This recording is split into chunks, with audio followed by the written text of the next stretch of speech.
Chapter 1. The Last Time and the First.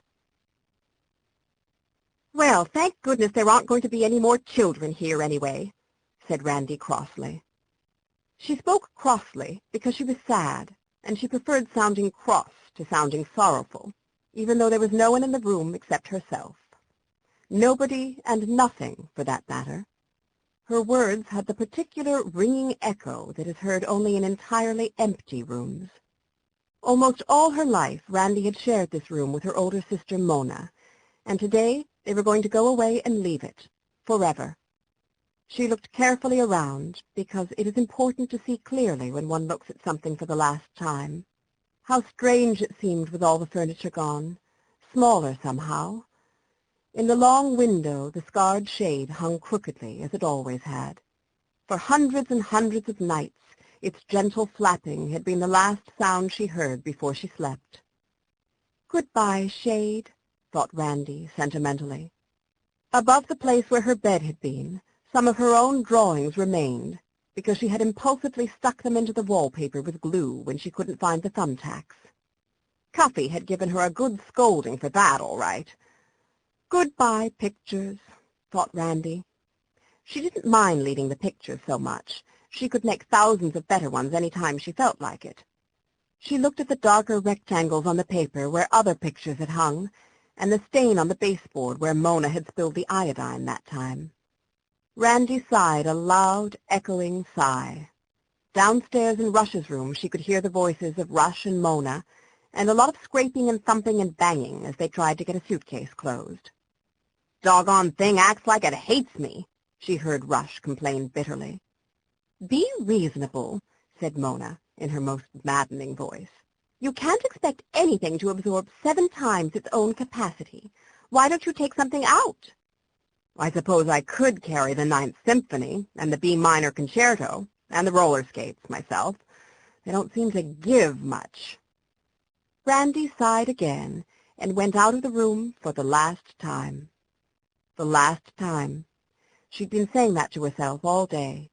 She had paid a farewell visit to every single room in the house, from the office, which had been the Melendi children's playroom, to the furnace room in the basement. All of them looked bare and cold and friendless.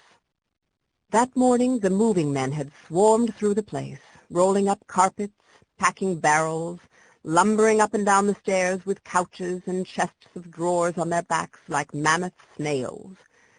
Everything about the moving men was huge. Their big striped aprons, their swelling necks and biceps, and their voices, especially their voices. They had bawled at each other like giants shouting from mountaintops. "Give us a hand with the piano, Al," or "Careful of that corner, Joe, don't knock them casters off." But now they had gone, and all the furniture with them, swallowed up in 2 vans the size of 2 Noah's Arks, and the house was an echoing shell, bereft and desolate.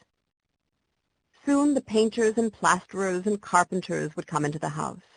They would patch up the ceiling, bolster up the sagging staircase, paint and polish and mend till every sign of the Melendis was gone. The iodine stain on the baseboard, Randy's pictures, plasticine marks on the office ceiling, the height-measuring marks of each Melendi child on the upstairs bathroom door, and all the dozens of other souvenirs left by 4 busy children in a home. The new people who had bought the house were old, a doctor and his wife. They were rich, too. How quiet the place would be under its new pelt of thick carpet. Old feet would go slowly up and down the stairs. Doors would never slam. Meals would be served on time by noiseless servants. "Poor house," said Randy. For a minute she almost hated Father for selling their nice home without a word and buying a new one in the country that nobody but he and Cuffy had even seen. "Randy!" bellowed Rush from downstairs. "Come sit on my suitcase with Mona and me. The darn thing won't close." Randy went down the stairs slowly, her hand trailing on the banister. "Goodbye, stairs," she was thinking. "Goodbye, banister. Fat Oliver won't be here any more to go sliding down you with his breeches whistling and his shoes rattling against the spokes. I bet that old doctor and his old wife never slid down a banister in their lives. Take your time, Madam Queen. We're young. We've got all our lives to wait, said Rush, as Randy drifted mournfully into the room. His battle with the suitcase had made him cross. Or was it something else? None of them wanted to leave their house. None of them, that is, except 7-year-old Oliver, who always greeted the future as a friend and never gave a hang about anything in the past. Oliver had said, "Oh, boy, a house in the country? Can I have a horse and a pig and a swing and a 2-wheel bicycle?" Rush's suitcase stood in the middle of his dismantled room, along with another suitcase, 2 books of music scores, and the dog Isaac's carrier. Its jaws were wide open, disclosing an undigested meal of socks, underwear, field glasses, baseball mitts, sweaters, model airplanes, and books. Mona was kneeling beside it, her fair hair tousled and her cheeks crimson with exertion. "That suitcase looks as if it were laughing out loud," Randy said. "Oh, stop being whimsical," snapped Rush. "Come on and sit on it." So they all sat down and made their sitting as heavy as they could, and Rush struggled with the clasps, which still wouldn't quite close. "You'll just have to take out something else," sighed Mona. "No, I won't." Rush stood up angrily. "I'm not going to be conquered by a third-rate piece of luggage. I'll get Cuffy. Why didn't I think of it before?"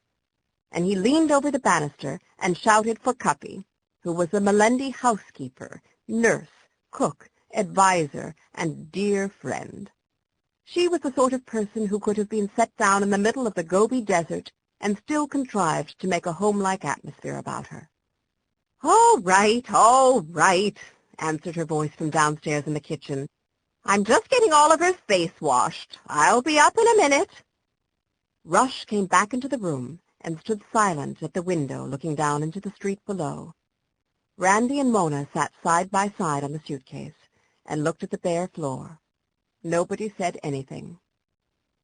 Randy could feel the house around her, and how tall and deep and still it was. She could feel the emptiness of every room like an ache in her bones. Tonight, when they were gone, there would be nothing left in the house. The old boards would stretch and creak a little. The office mouse would come out of his hiding place fearlessly, and lights from cars passing in the street would move across the ceilings of deserted rooms. "I don't want to go away," Randy burst out rebelliously. "I'll never like any house as much as this one. I don't care if it has a real swimming pool and gold doorknobs." "Oh, quit it, Randy." Rush turned from his window. "None of us want to move, but we have to." Mona put her arm around Randy's shoulders. "I know how you feel," she said, "but maybe we'll like this new place, too." "I won't," declared Randy, closing her eyes and holding her breath so that the tears would go back where they belonged and not pour out and disgrace her. Cuffy came creaking up the stairs, and Oliver clumped behind her.